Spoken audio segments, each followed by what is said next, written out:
Good afternoon, Neil. And a White House official confirms the president has read that letter. As for the content, it's still uncertain, though we haven't heard any news that this is now off or the summit for June 12th has somehow been changed as a result. In fact, this meeting, the president confirmed that, in fact, it will take place June 12th in Singapore. One thing the letter did also do is provide access to the White House for a North Korean team that's going to bring back to North Korea and Pyongyang with them a photo opportunity with the President of the United States. It's a very valuable asset for the Kim regime domestically.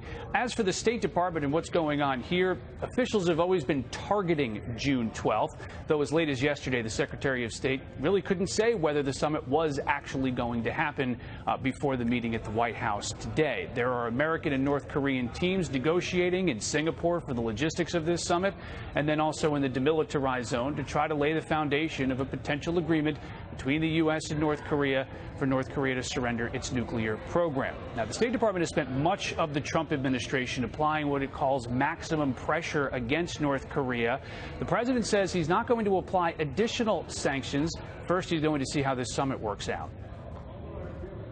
The director did not ask, but I said I'm not going to put them on until such time as the talks break down. We have very significant sanctions on now, but we have hundreds that are ready to go.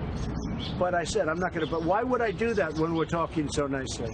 Officials say the U.S. is still applying previously implemented sanctions against North Korea. It's just holding off on implementing new ones. So there is a sense of optimism among the president and Secretary of State heading into this.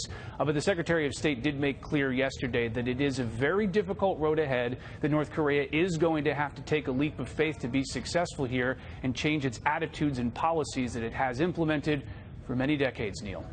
All right, Rich, thank you, my friend. Rich Edson at the State Department.